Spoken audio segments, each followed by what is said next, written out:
So I made hats for me, Gunner, and the baby. The baby one is hanging up in her room. And then I also made these little baby booties.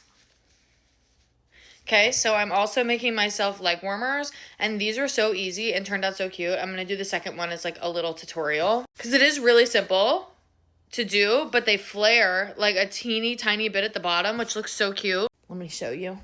Excuse me. Move it. Thank you. Oh my goodness. Okay, so here it is. It looks really cute, like over the shoe. Excuse.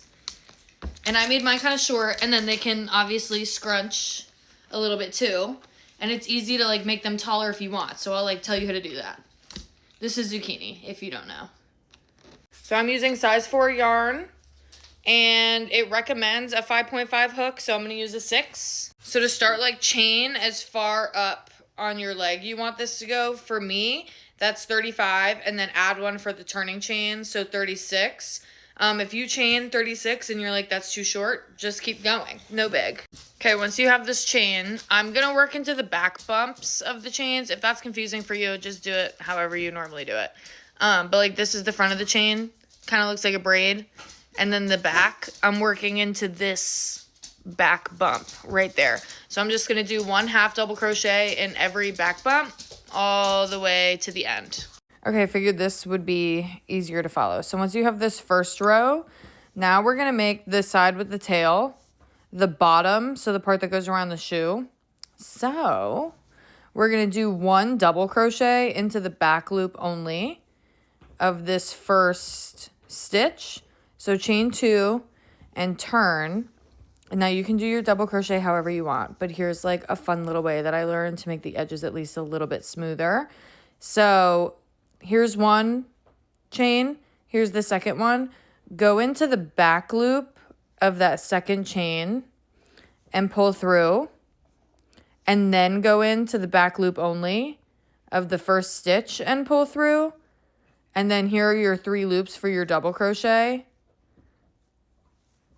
And then just finish it like normal. So then your chain is connected to your stitch and it just like looks a little better. Okay, so now you did 1 double crochet.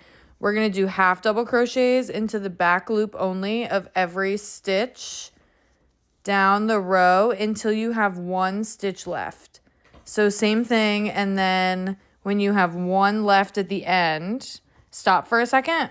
So for this last stitch, so this is going to be, this side is going to be the top of the leg warmer. For this last stitch, you're still going to do a half double crochet, but go into both loops instead of just the back loop only.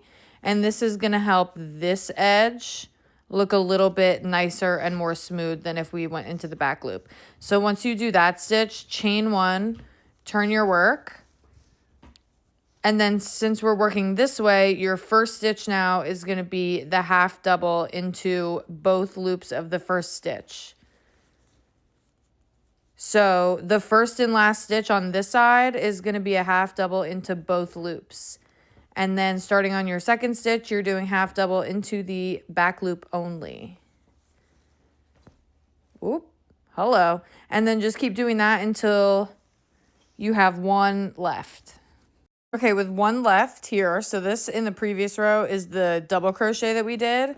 So we're going to do another double crochet into here, into the back loop only. So unlike the other side, we're not as worried about this one looking super smooth. So we're just going to do a double crochet into that back loop, chain 2, turn your work, and then do that double crochet into the first stitch again. So I'm going to continue with how I did that one when I turned the first time, and then half double crochet all the way across until you get to the last stitch, then half double crochet into both loops. And then just keep going back and forth like that until the top part where we're doing just the half double crochets fits comfortably around your leg, wherever you want it to hit. For me, that's 26 rows. Yours could be less, yours could be more, but just keep going until you like the fit of it. Okay, so once you finish, for me, I'm at the bottom part where all the double crochets are, and it doesn't really matter which end you end on because we're just going to slip stitch to finalize this project. So chain 1, turn your work, fold your project in half. I always fold like so that my hook is connected to the side closest to me. And then we're gonna slip stitch into the back loop only. There we go. Into the back loop only of the stitch closest to your hook and the first stitch of your chain, which also works out that we did back bumps because you can't really tell on camera, but it just makes it really easy to be able to tell where to slip stitch. If you do it any other way, just slip stitch into there. So back loop only into your chain. So you insert your hook into both and then just yarn over and pull through all 3 loops on your hook and then just keep going all the way until I cannot do this one on camera. There it is, until the end of the row. Okay, so just keep slip stitching all the way down. Okay, you're done with one. So do it again so that you have a pair. Flip them inside out so that you can't see the seam as much. Weave in your ends, block them if you want. And you got some leg warmers.